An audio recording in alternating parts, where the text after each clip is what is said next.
since Richard was code-reded, missing, and murdered. But it began way before that. When you're a whistleblower, it's a very dangerous game. It is. I'm just thinking about this soldier on Fort Bliss today. We've had 322 signatures on his petition to give him a safety net, to give him a hedge against the dangers that surround him because of being a whistleblower. And, I just want to thank everyone for doing that. I think we need more. I think we need more signatures because look what happened to Richard. Look what happens to whistleblowers that are courageous, that want to stand for the laws that are written now, okay, against those that want to change the law. They want to change the law to make the society a criminal society. And it's it's interesting because where where does the definition of crime come from? If that's subjective, then how can we even have a society built on law if law is subjective? If everyone can decide for themselves what is right and wrong, what is the law? So, yeah, it's that is not how Richard was raised. Richard was raised that he could not decide for himself what is right and wrong. That God is king, God is the lawmaker. You have the Ten Commandments. You have the case laws for the Ten Commandments, and you have to abide by them because the judge of all judges is God. You know, no matter who you are out there, you're going to have to stand in front of the judge of all judges. And law is not subjective, it is very clear. Thou shalt not murder, right? Thou shalt not bear false witness. Honor your father and mother that things will go well with you and you will live long on the earth. Thou shalt not commit adultery, right? Um, it's very, very clear. There's no there's no, oh, but maybe this time and maybe that time. And um, so so I was looking at we were talking about it today, this article. Let me make sure I'm on Facebook. um, Make sure I'm on Facebook. And so when people attack you, like let's say you just want to be law abiding, right? And law abiding has been the word for today. Let's say you want to be law abiding. At least try to be law abiding as much as you possibly can. There's two words in Greek for sin, and that's harmatia and antinomian. We have in English one word, sin, a violation of the law of God, right? So harmatia is when you're trying to, it's kind of like hitting the bullseye with an arrow. You're trying to hit the center all the time. You're trying to be law abiding. And we miss the mark, but occasionally we miss the mark, but we're trying to be law abiding. But antinomian is somebody that does not want to abide by the law at all. They want to make their own rules. And that is a whole different ball game. So when you're reading, this is, I don't know if a lot of you study the Bible, But if you're studying the Bible and you're reading the Bible and you come across the word sin, you need to look at the root word, or uh, the original language, if it's antinomian or harmatia, because it would give a whole different context to what you're reading to help you understand. And it's just like the word love in the Bible. The word love, there's like three words, and we translate it into one word, love. So if you have a second language, if you're bilingual or trilingual, then you absolutely understand what I'm saying. Um, so it's really good to go to the original. So looking at this article about the Church of Jesus Christ of Latter-day Saints, and the claim of the article is that there is a huge problem in the Church of Jesus Christ of Latter-day Saints when it comes to incest. Okay? Uh, Incest is against the law. It's against the law. Period. And what the church is doing is working outside of the law. They are antinomian. They are not trying to hit the mark. They are working outside of the law because they want to put their institution before the law. They want to protect the institution rather than be law abiding. And that's a huge problem. It's a huge problem.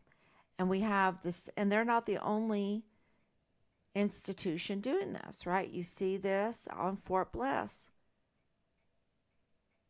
The Fort Bliss clearly, and Thomas Kane, the director of emergency services, the chief of security on Fort Bliss, he's the one that wrote the letter. He's the one that confirmed that the JAG was operating outside of the law. And they will do it. They will do it in order to put their institution before the law. And that's a huge problem. Just like the LDS is a faith. And that faith says that incest is illegal. It's illegal. Okay? And we're getting to the point where we're working so much outside of the law that being illegal, being lawless, is like, oh, well, whatever. No. It is destroying us slowly. It's like death by 1,000 cuts, right? Death by 1,000 cuts. That's what's happening. And now you have the Army on Fort Bliss, or the military, I should say, because there's some Air Force there. And of course, there's admirals that were in charge of the emergency intake center. But you have the military there on Fort Bliss, and they are absolutely operating outside of the law, right? They have chosen to work outside of the law. We know that they have no excuses left for not controlling the drug flow in and around their military installation, that they have no excuses not for doing more health and welfare checks to make sure that unregistered guns, or that guns are not in the barracks, that they are following the standard operating procedure of putting those weapons in an arms room, right? Uh, they have no excuse. The leadership has no excuse whatsoever to not address and be successful in the sexual harassment, sexual assault problems that are rampant. They have no excuse for not, because let me tell you, if they handled those three things, I think their PTSD and the amount of suicides would go way down to almost, I think, zero. You know, in 30 years in the military, my husband never heard and knew anyone that committed um, suicide. He retired in 2006. This is a new thing. I'm not saying that there wasn't any. I'm saying it was so rare that many that served for 30 years never heard of someone committing suicide in the military.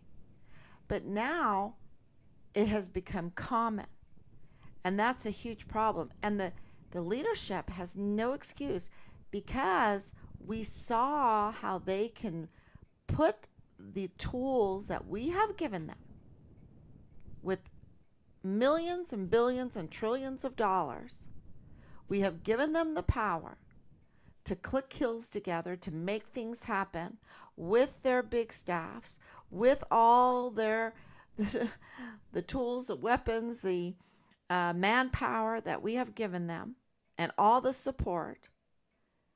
And they can make it happen. They made something so insane like COVID, right? Something so insane, they become political. They're working outside of the law, okay? Because the actions that they did during COVID was lawless.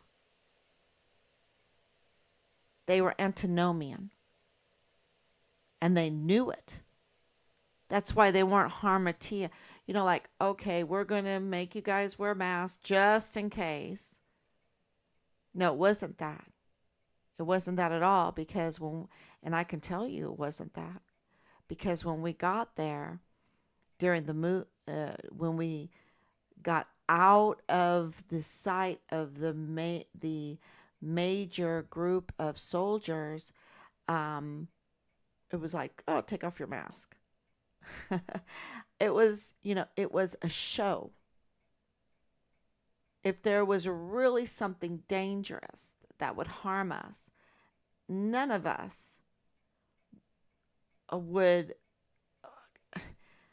flinch at all of taking the measures to safeguard our military. But that wasn't what was going on. What was going on was a political stunt, and everyone knew it. And it was coming from above, and everybody had to obey these lawless orders. And a lot of our soldiers, our service members, did not obey, and they were retaliated against in this lawlessness. They were retaliated against. They stood up to it, and they were kicked out of the military.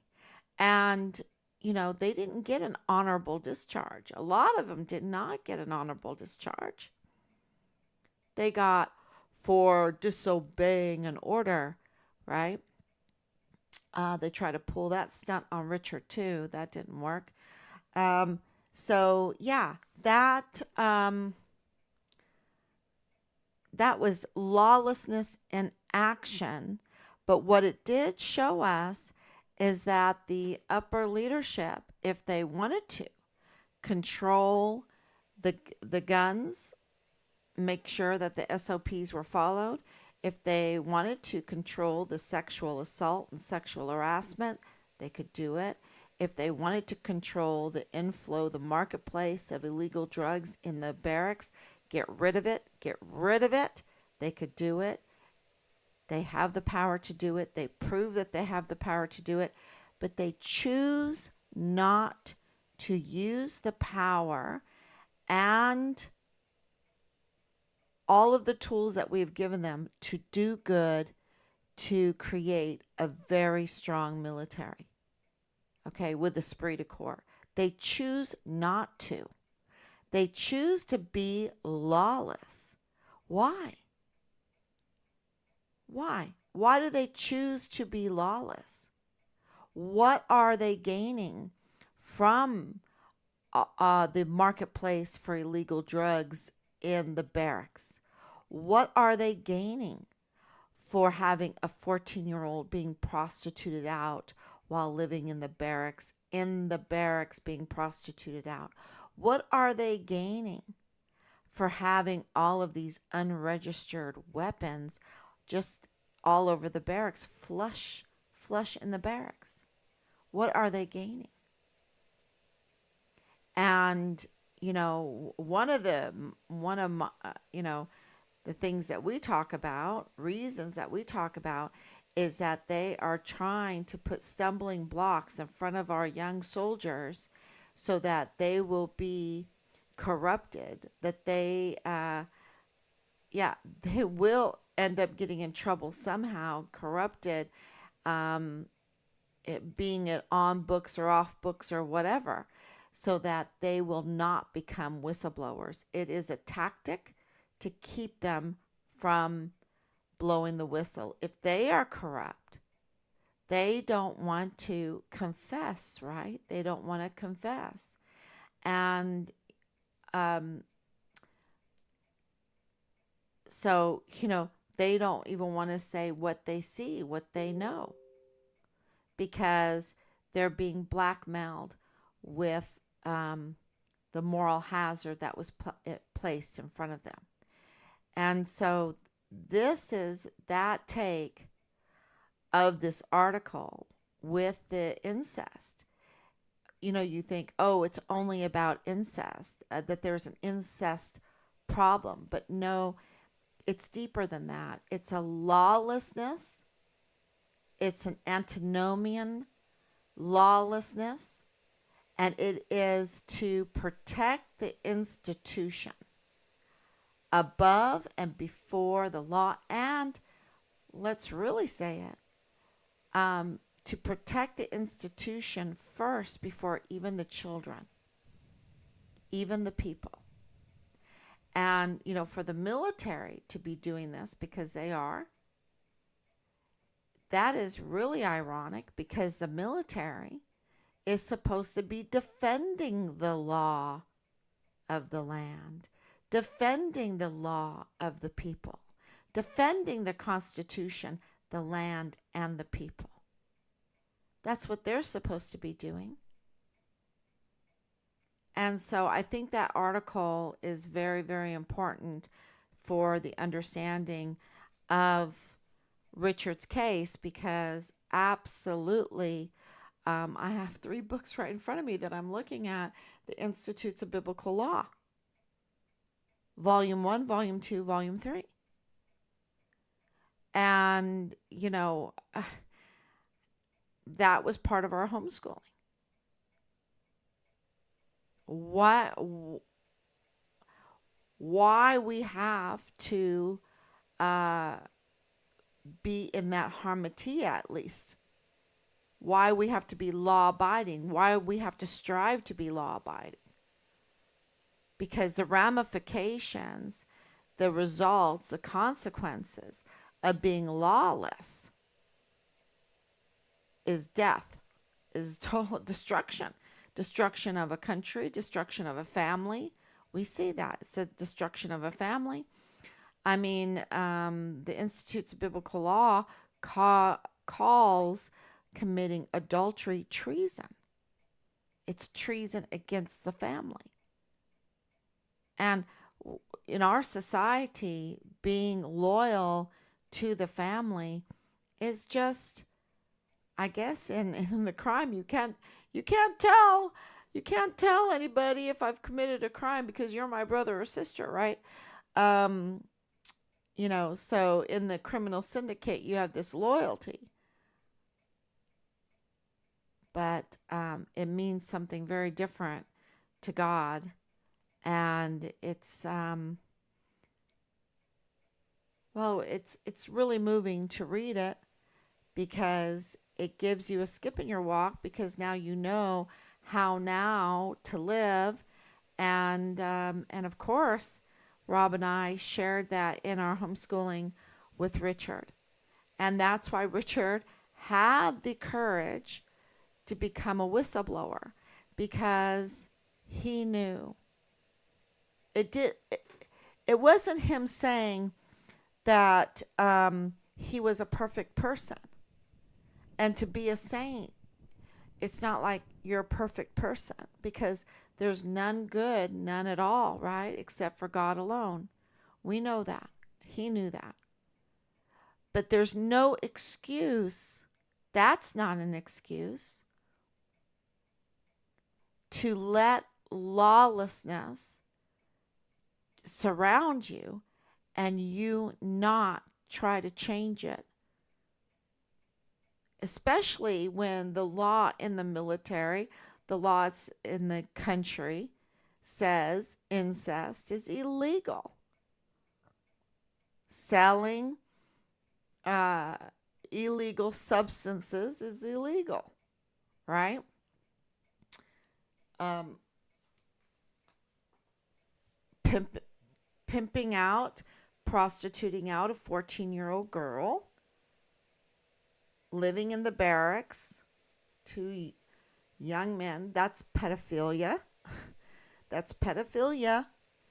And so, what are we doing? Are we trying to make our soldiers pedophiles? That's illegal. And then to film it, and then to,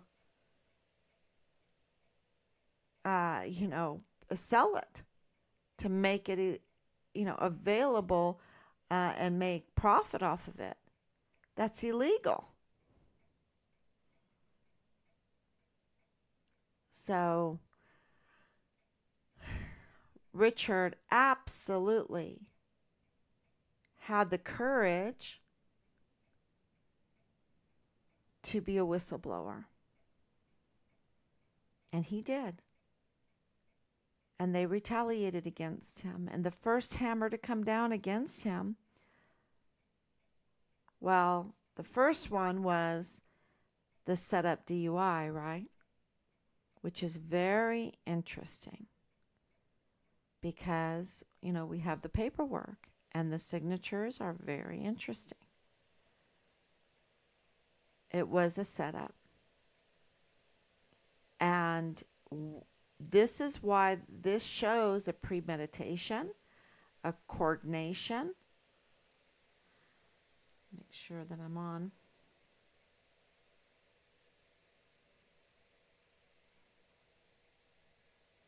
Because this is really important. This shows a coordination that, well, let's just say the LDS involved in Richard's case is undeniable. Okay? It's undeniable. And what that's telling you is that not only do they have the connection of being in the military or part of the military or part of the government or in that circle, right? That DOD, by the way, DOD is investigating Leilani Hart. Just by the way, DOD is investigating Leilani Hart. By the way, we're just waiting any day for her arrest. By the way, we're just praying every day that this day will be the day she's arrested.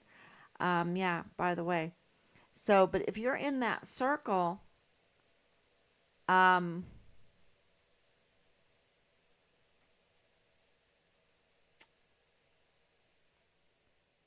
and your LDS, you have two loyalties there, right? Or two, I don't even want to say loyalty because I don't even think they're loyal. You know, they're just protecting the institution of the military and the institution of the Church of Jesus Christ of Latter-day Saints simultaneously over the children, over the service members, over the families of the service members. And so why are they doing that? Why are they doing that? Why are they protecting both institutions over and above the law? They rather be lawless, and they're absolutely they're being lawless. And they rather be lawless than be lawful. And that's antinomianism. And I hope I'm saying that right. But look it up. When you rather be lawless for maybe a business plan, maybe some bribe, maybe a third star, second star, promotion, a job at the VA. Command Sergeant Major Jakovitz was like, okay, maybe I'll be lawless for that job at the VA. Maybe I'll be, Sean Bernabe, maybe I'll be lawless for that third star. Maybe it was a double star. I got my second star real quick, and I'll get my third star real quick. Yeah, maybe I'll just. So they'll choose lawlessness for some reason, right?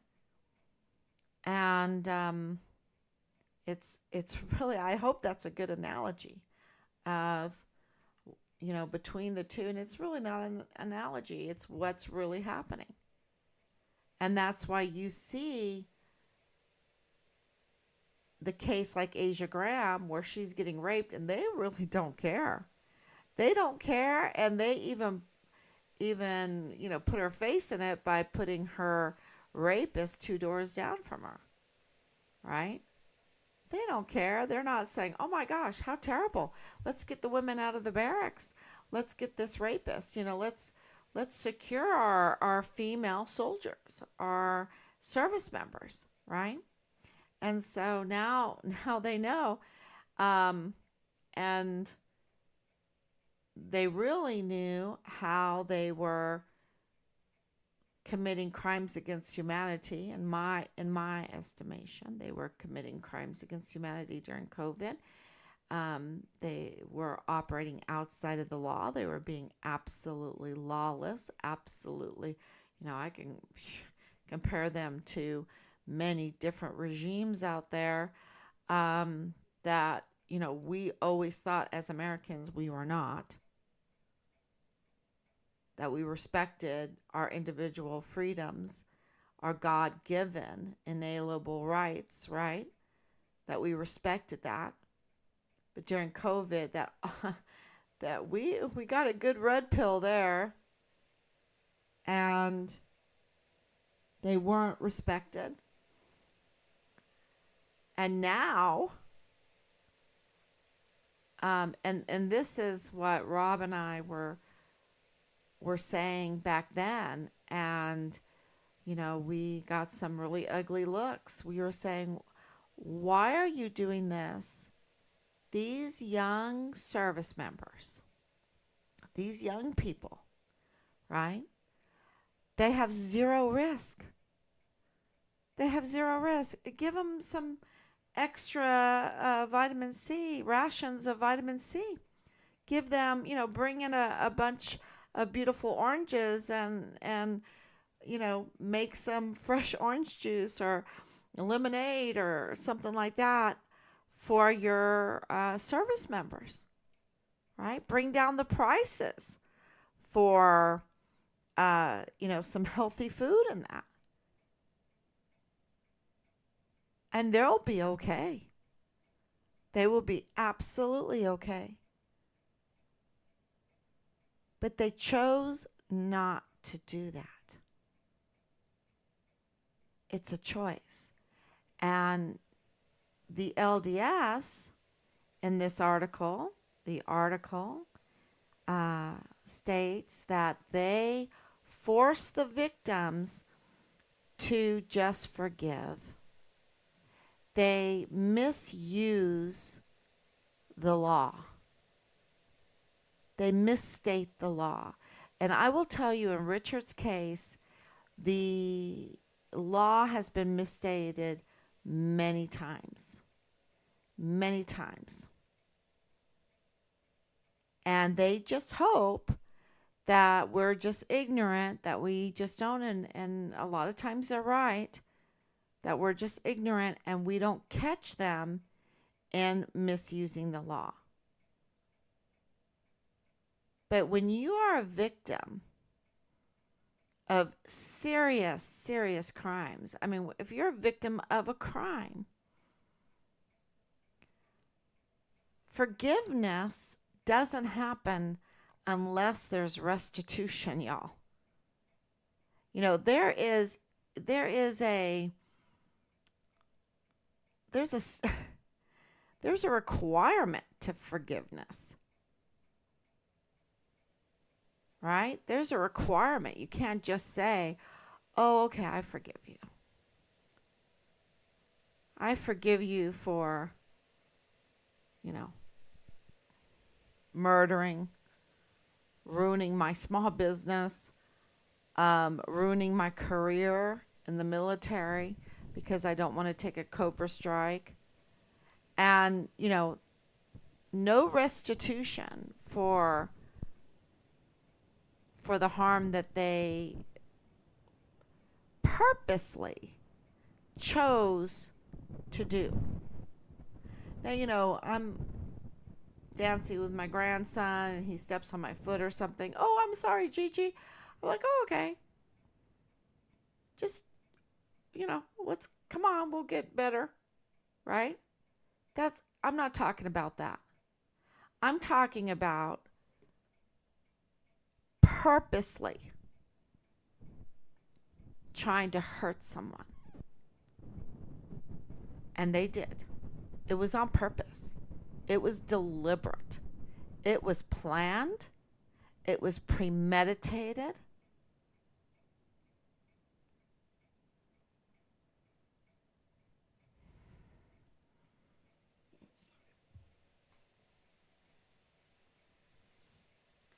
And in Richard's case, the hurt was absolutely premeditated. It started with, "Hey, we've got to make him a criminal. We got to make him do something that we can get him for." And the first person to drop the hammer for the DUI, right? The fake setup was Clem Coward, a 2-star general, dropped the hammer on Richard. And he knows Lonnie Hart really good. And, I'm just saying all of this is planning, this manipulation, this, all of that. It seems to all lead back to Lonnie Hart and Ann Ogle. Ann Ogle. Ann Ogle, Lonnie Hart. Did they collaborate together? I don't know. I don't know. There's something not right there. There's something not right. And I know for a fact that Thomas Kane defamed Richard. He defamed Richard. And he did it as a civilian.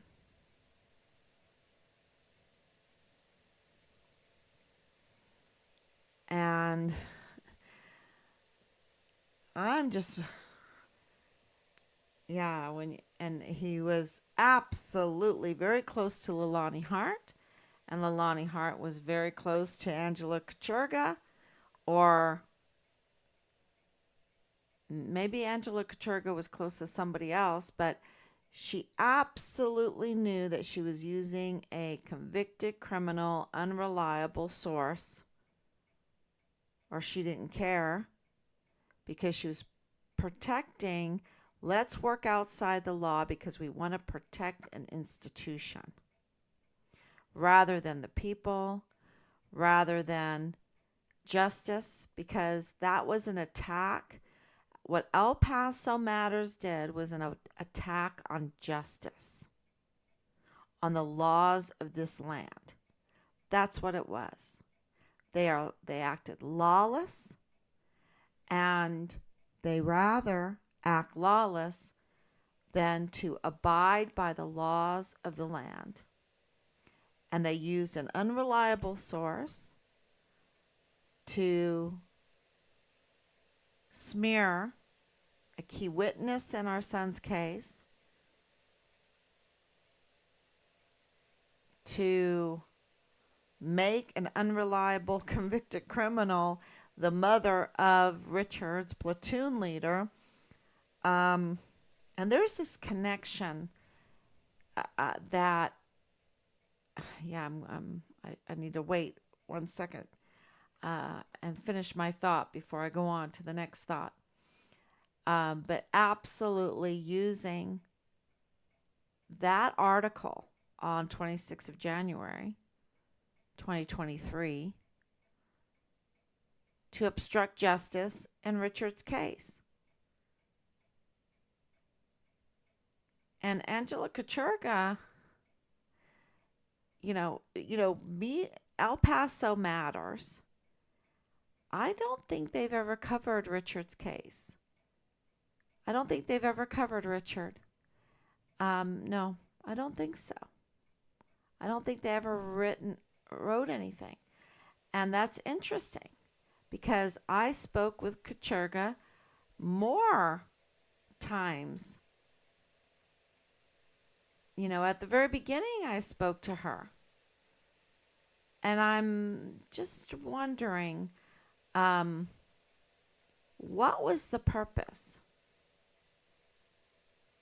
And who is behind El Paso Matters? Who's really the men, the team, who's pulling the levers for El Paso Matters behind the curtain? Like in Wizard of Oz, who is controlling behind the curtain? It has to be someone with a lot of money, because they didn't want Richard in their paper. And to me, because of what we've been through, because of what we experienced,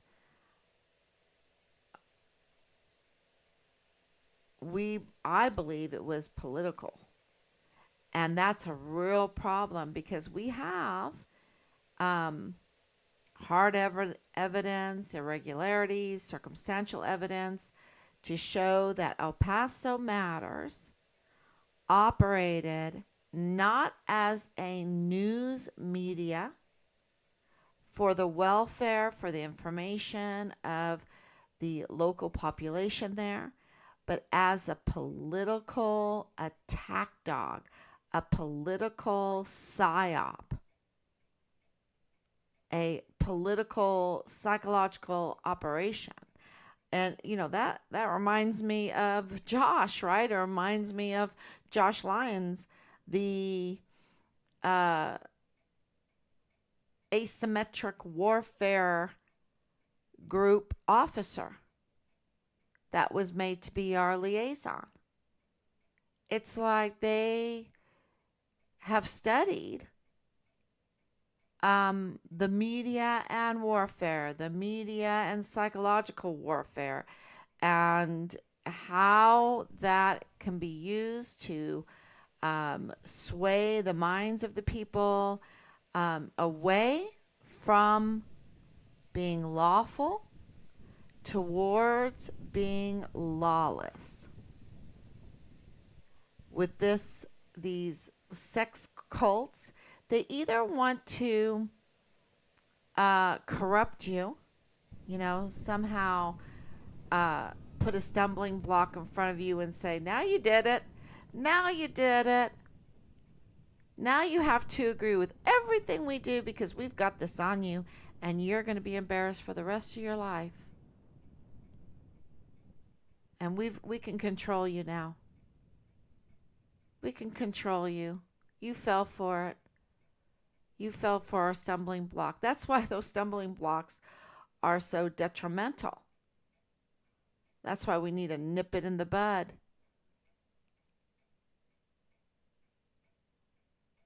Um, and I just want to tell everyone out there that, Team Fine Richard Halliday, we are totally aware of the environment, the stumbling blocks that people put you through, um, and sometimes the missteps that we have. But are you antinomian? Are you harmatia? Did you fall for a trick and you regret it and you really didn't want it? You really didn't want it, I didn't want to do that. Why did I do that? Why did that happen? Are you like that? Or are you antinomian, like, good, let's get on to the next step. Who else can we hurt? Who else can we corrupt? Who else can we make lawless, and so we can take over and, control these people? Which one are you? Because there's a difference. And if you're hamartia,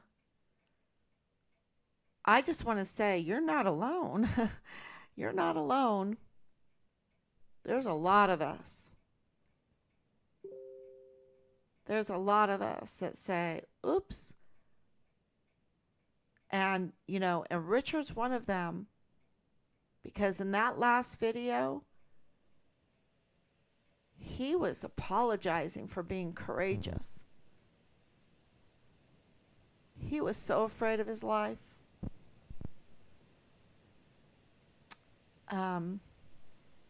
They just put him through so much.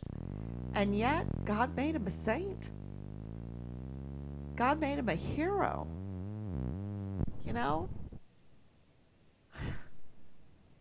Harmatia and all, God made him a hero. And so you're not alone. You can be a hero. You can, speak up, say what you know. Don't let those antinomians control you. Don't let them use embarrassing moments or even lawless moments that you've participated in. Use that to continue that in your life.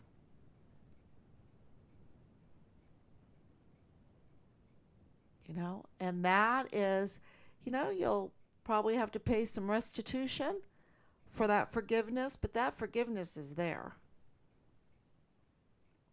And I'll tell you, forgiveness is sweet when you have to pay the restitution. Forgiveness is empty and void when you get it without having to pay anything.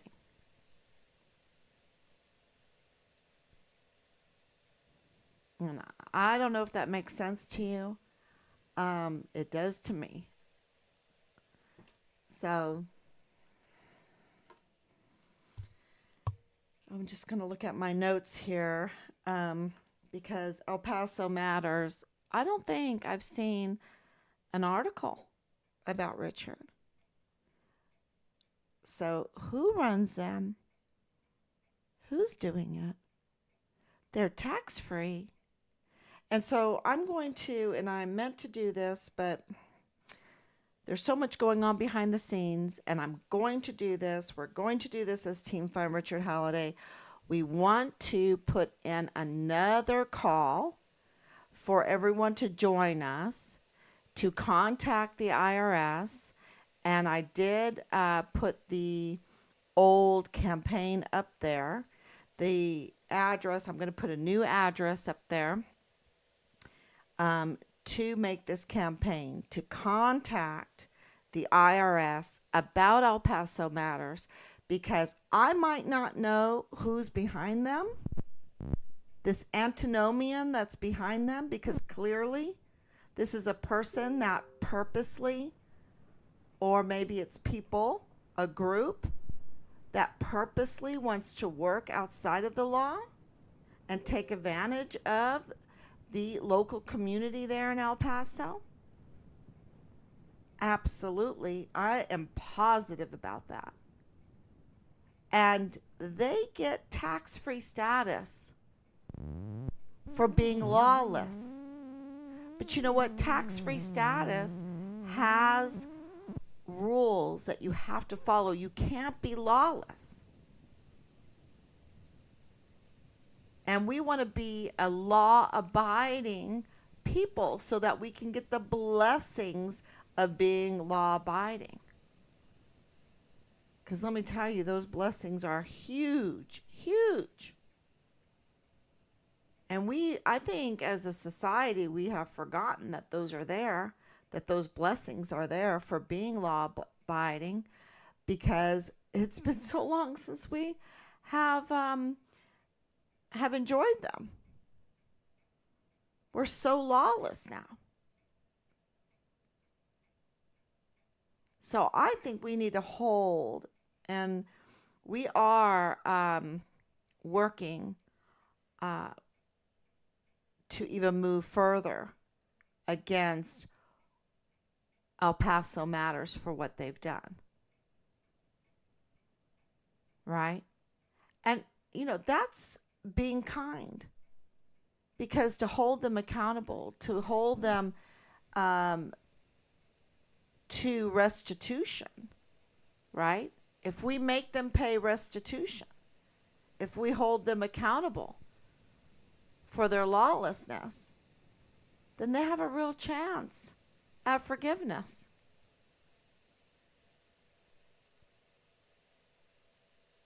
But if we let them get away with it, their future doesn't look too good.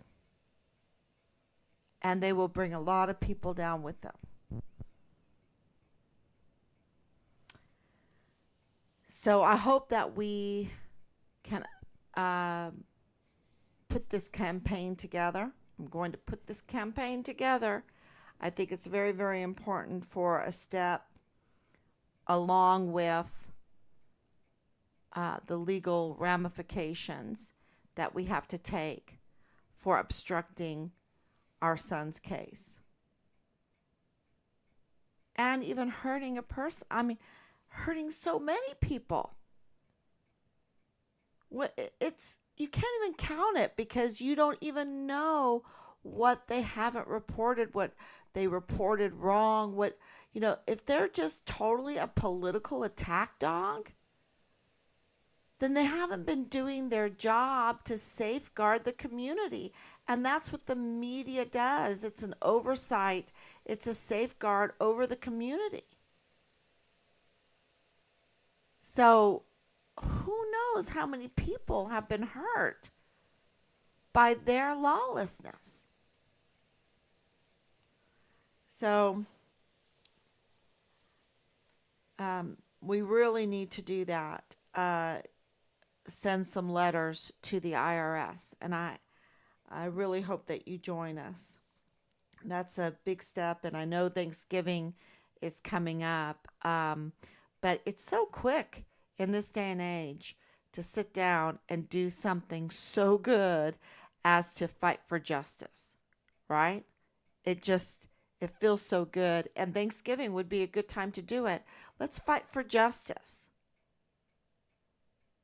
And we will have something really to be thankful for. We have lots to be thankful for, but we have an additional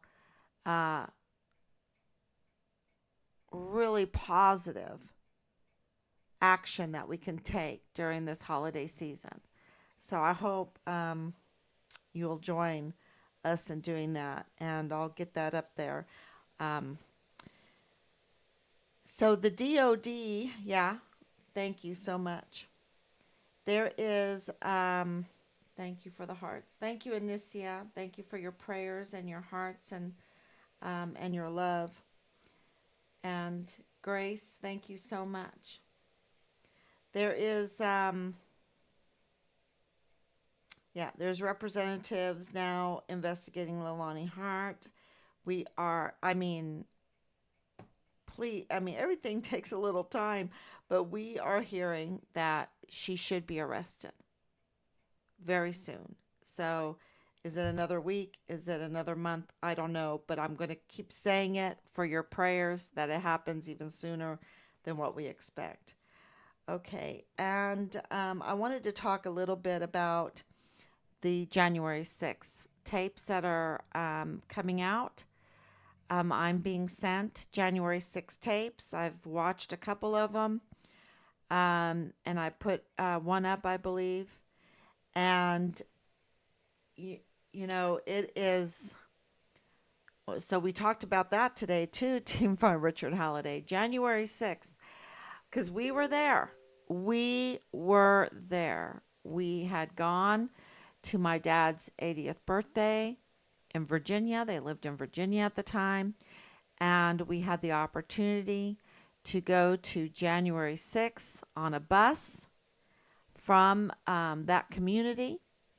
And we took it. And before we went, we were doing lawful things. Lawful, right? We were getting prayer candles with information about Richard on a little card, and we were tying them together.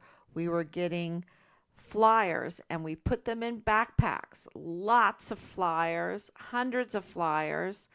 There were supposed to be 1 million people there. I believe there were more than 1 million people there. And as many prayer candles as we could hold in our backpacks.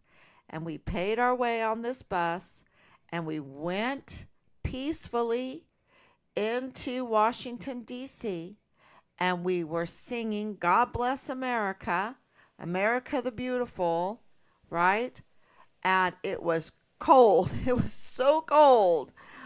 And I took a megaphone and I was saying, "Find Richard Halliday! Find Richard Halliday!" Over and over again on the megaphone, trying to get attention by the media. There was hardly any media there, okay? It was just shocking that media wasn't there, okay?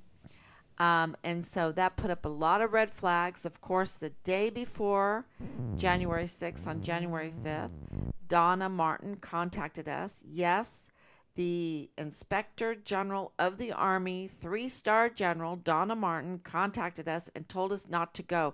She knew something was up. She knew something was up. And her job at that time was CID, okay? She was not Inspector General at the time. She was over the CID of the Army. And she knew something was up. And so we said, no, we're going to go because it's the lawful thing to do.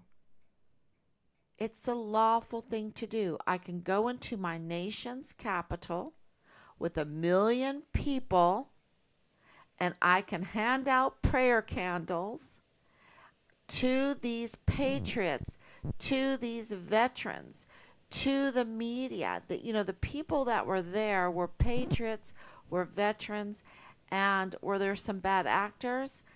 There were. And we know now that the FBI had a whole bunch of informants, a whole bunch of instigators there. We know that. We always suspected it because we saw them, and there's a big difference between a citizen, families going there with their kids and strollers and people in wheelchairs. I mean, really, literally, families and a lot of groups like the Korean American group and the Chinese American group, and a lot of Chinese American groups that were there that day because they were, very concerned. And they were very lawful, law abiding. And we were singing patriotic songs. And on the megaphone, we even said the Lord's Prayer, and we were tear gassed. We were tear gassed. And the tear gassing started first when everybody got up there to the Capitol. Okay, so I want to explain this to you. There was a lot of things that were rigged that day, and it's very clear to us now. And it was clear to us when I got on the bus because I did the live stream and I posted that up today. And I just, this has so much to do with the environment that Richard found himself in and on Fort Bliss, okay? And the investigation afterwards, because you had this focus on COVID. You had this focus on January 6th, this political focus, right? How many stories did El Paso Matters print about COVID?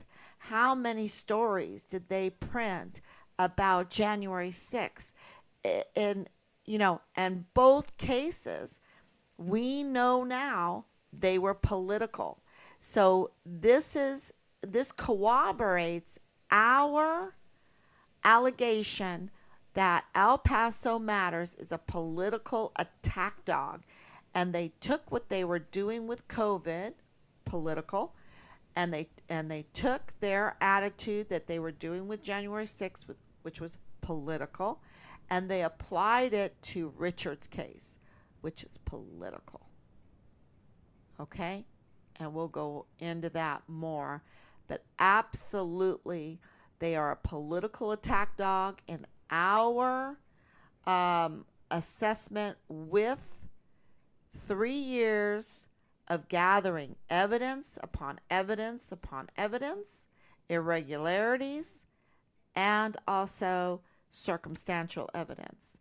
It's very clear that they were not acting as they should as tax-free media agents, but that they were acting as political attack dogs. And we had such a hard time, especially the first year that Richard was missing, to get through that attitude, that the politics of what was happening at that time. And the sad thing about it is that we know now that COVID was a con job. We know now, and I really, I still think people are out there that get offended at that. But let me tell you, if you are a soldier and you got retaliated against, I think you absolutely understand what I'm saying.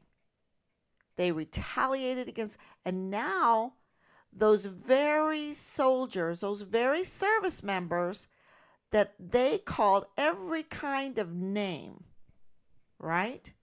And saying, you're going to kill my grandma. You're going to do this because you didn't do, all of that nasty. I haven't forgotten it. Okay? I haven't forgotten it. Because these service members and these soldiers, they were fighting for their career, and it diverted them away from their duty. They were diverted away, rightfully so, because their whole life was being turned upside down. And so how are they going to look for Richard? Look for the perpetrators of Richard. Identify the crimes against Richard. Document the crimes against Richard. And then prosecute the crimes against Richard. If they are fighting for their livelihood, right?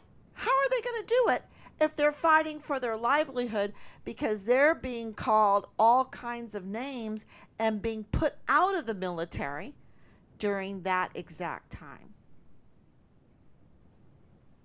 And when I would say, "Oh, I hate COVID," and would put up um, different articles about COVID, people would say, "What does this have to do with Richard?"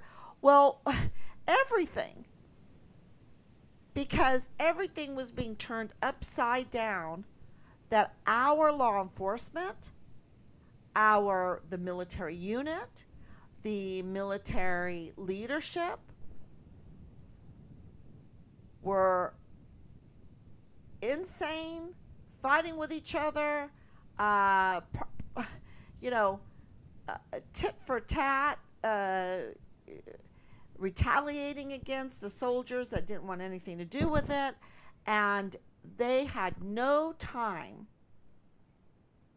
to identify the crimes that were committed against Richard, document them, and prosecute them. And the people that were up to no good were allowed to continue with their smearing of him, with their lawlessness, with their crimes against him, and they are still committing crimes against him. It's not enough that they've done it this whole time. They are still committing crimes against him, and even crimes against us with the illegal search of our home by the Fugitive Apprehension Group, Fugitive Apprehension Unit, Assault Unit. It was just, or, sometimes we'd go into these buildings for meetings, there'd be no one there. No one could be bothered to even be at work. They were all sent home because they were a danger to one another, because they might breathe. They might breathe.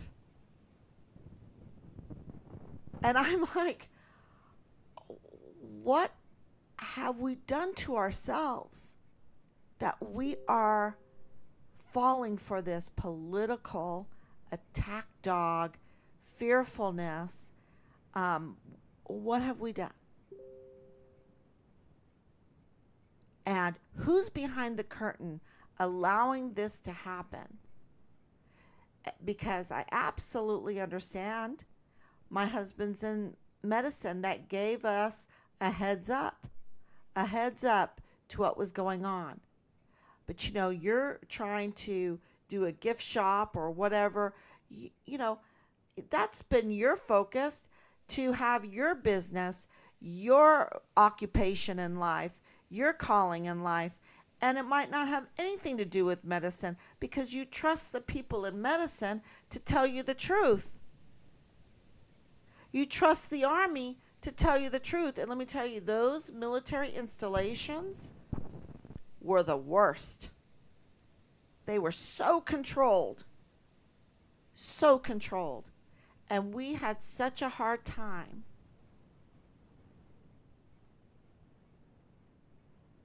identifying the crimes against Richard, getting the investigators to do the lead. We were told we had to give them the leads. We had to be the investigator. And now, after all of that, they want us to forgive it without any restitution. And, and I don't know if there's going to be soldiers that go along with this. Because they are offering, you can apply now to have all the retaliation wiped clean, like Richard's file. Let's wipe it clean because, but who is going to be held accountable for not telling us when we got there? Because we trusted them, because we don't know we know the medicine part, right? We didn't know the law part. And so when we saw pre-trial diversion, we didn't know what that was. We didn't know what that meant. We didn't even know to look it up because We thought that P.P. McGee, the SJA for the very evil, very criminal, very lawless, totally antinomian Lieutenant General Sean Bernabe. We depended on his lawyer to be honest with us, and he wasn't. And he wasn't. He smeared Richard. It wasn't enough that Richard had been murdered. It wasn't enough that Richard had been dismembered. He had to, let's dishonor him more and smear him. Smear him to his own family instead of saying, ma'am, Richard had a guaranteed dismissal on July 7th, 2020, that was registered July 9th, 2020. And all of that retaliation needed to be undone. He needed to be reinstated. He needed to be given compensation for his pain and suffering. That's what needed to happen, and something went really wrong here, because that establishes motive. That establishes motive big time. Why did they even do that DUI? Let me look into that. See, P.P. McGee never said that, and he should have. It was his duty to do it. And Sean Bernabe knew it and chose not to tell us the truth. Not to be lawful, but to be lawless. He chose to be lawless. Just like that Find Richard Halliday, Task Force Find Richard Halliday meeting without an op board, without a uniform. They knew it was lawless. They knew it was a asymmetric warfare tactic used on a family of the Vanessa Guillen, first absent soldier, retaliated whistleblower, missing and murdered. They knew. And they chose not to do the right thing.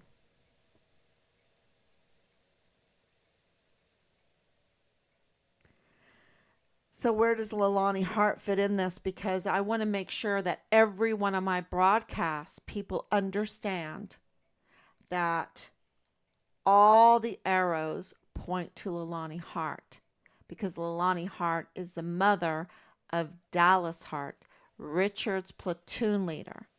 And Dallas Hart must have done something very, very, very bad, because Leilani Hart went all out. And I'm thinking that it was so premeditated because the crime was an organized crime unit on Fort Bliss. You had a set person at CYS, a set person in CPS, a set person over at Park University. That's a whole nother discussion with Anna Whitehead, because she defamed Richard too. She's liable. She's absolutely liable. And the person in JAG. And why is JAG always wanting to help out Leilani Hart and control all of that, right? Because JAG absolutely is operating lawlessly. That was from Thomas Kane when all of this happened with Leilani Hart, the unreliable convicted criminal source. And why are they all colluding together, right? They're colluding together. They're organizing themselves together, but they were already colluding together. They were already organized together. For how long? For a year? For 5 years? For 10 years? How long have they been colluding together? I mean, Thomas Kane had been in that job for 15 years. Clem Coward had been there for years. On, of course, he had to go off to do a certain thing, but he came back. He had known Leilani Hart for years. For years. I have that absolutely confirmed.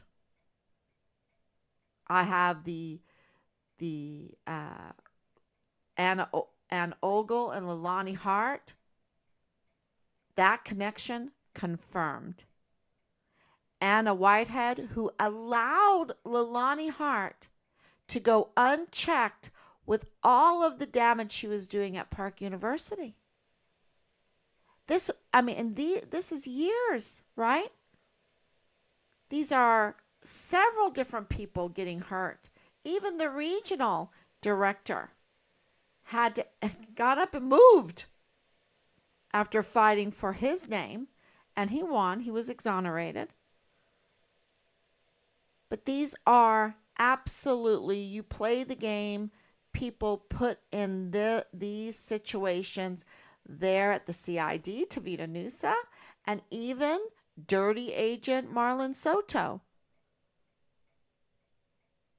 So you have already an organized group. You have Deborah Sarah West, the transportation person, right? She's offering, they already have the whole thing organized. And Dallas Hart was benefiting off of the organized crime, in my opinion. Seemingly, apparently. And he did something really bad. And so they took their organized criminal enterprise and they gave him a hedge. Are we going to give a hedge to the active duty soldier there that wants a congressional inquiry into Fort Bliss? I hope there's even more signatures. We have 322, but I hope we have more. But the organized criminal antinomian enterprise that is, and I think there's a lot of them are still there. Some of them are gone. Clem Coward's gone. Lieutenant General Michael Roddick's gone. The FBI head, what do you call that? He's gone. Jeff Downey. They had to switch up the whole AG and DA, and because that's a long story, because Jaime Esparza was there for a long time. A long time. And absolutely, this case is intertwined with the same people, Felix Valenzuela. So you have Fort Bliss and the law enforcement in El Paso intertwined. Of course, Veronica Escobar intertwined. And then it's intertwined with the Petra Crucis Walmart mass shooting case. And wowzer, if everything is going to Leilani Hart, I hope, because we know that Petra Crucis is guilty. We know he's guilty. But is there another guilty person? Because this is intertwined. Or are they just using this as a cover for Richards as far as funding goes? Right? Is it just a cover? Or is there some kind of other thing going on? I don't know. I'm just trying to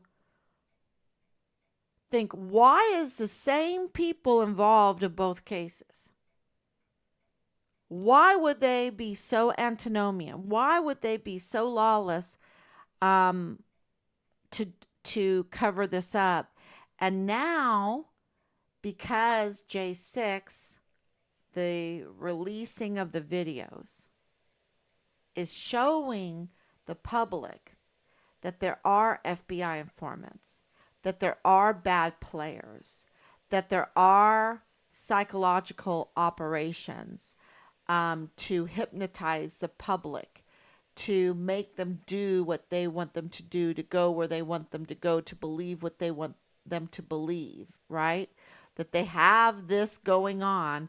And absolutely, with the COVID, with that all coming out, with all of the harm that the COVID strikes have done to people, that's all coming out, and people are seeing things, you know, and because of that, it's driving our institutions in a really positive way.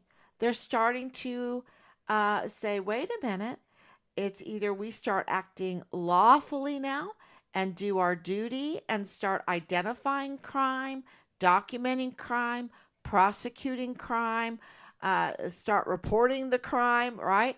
Um, we start doing that, or we're getting we, they have to fight for their lives too now, and they're starting to reach out to the soldiers. Oh, soldiers, we're so sorry if service members, if we were mean to you about you not wanting to get that untested one size fits all Cobra strike. If you didn't want to do that, we're sorry. We're sorry now. Come on back. Come on back. You know, I mean, that's crazy. Yeah, but it's a positive, and I'm not saying that it's a positive move that they want them back. I don't know who would want to go back, but it shows you that the institutional support, the whole wave has come back from lawlessness, from tyranny, from coercion, to come back and towards the lawless side. And so we have all this evidence of screenshots, of the videos, of the paperwork, the letters, um, the responses, which we did get a response, and I mentioned it yesterday. We got a response for our complaint, um, to a law about Veltri. If you can't identify crime and you can't document crime and you can't prosecute crime, even when you witness crime, then how are you going to do that in our son's case? Right? And so that was accepted. And it is those letters to the IRS, it is those letters to the IG. Those now is a great time to send letters because um, the the whole wave uh, has shifted direction, and it's going towards institutional support for lawfulness instead of lawlessness. And that's really, really good news. So we're sitting in a position now that we can put forth a notice for a case. Let me see, what do you call that? A notice of to claim, right? A notice of claim. Um, yeah, I have to learn law now, right? But that is a step forward to pressing charges, to suing, I guess would be the right word. So put in a notice of claim. And yeah, so this is a good time to do this because I think the courts, I think the law enforcement community is coming back to lawfulness. And that will give us a fair chance when we put forth all of well, I think it's way more than a fair chance because we have so much evidence. Um, but we can put forth our evidence now and get that institutional support where they can identify the crime, right? And they can say, wow, you've done your homework and we can get then the accountability, the restitution. And yeah, that will then give us forgiveness. That will give us forgiveness. And what do I mean by that? As a country, that's one of the blessings that I was talking about earlier for doing the right thing. The blessing is the forgiveness, and it sure feels good to be forgiven. And who am I talking about? I'm talking about when God looks down at us and says, "Well done, well done." So, I think we're in a good position um, to fight for that, to fight to get that lawfully, um, and use the courts to do it. So I really am upbeat about that because of the J6 videos coming out demonstrating what we've been saying, um, and also the COVID information coming out demonstrating what we have been saying. And if you can trust us that we were telling the truth on the COVID, that we were telling the truth on J6, then I think you can trust us in what we're saying about El Paso Matters, and you can trust us about what we're saying about Leilani Hart and about what happened to Richard. And so I think that puts us in a really good position legally. So thank you so much. And we will be back tomorrow, God willing. And please share. Please share. And now is a great time to write letters. And I will absolutely, it's the top of my list, is getting out the IRS information to make the complaints against the political attack dog ism of El Paso Matters. Okay? So thank you so much. God bless you. And I'll be back tomorrow. Bye bye.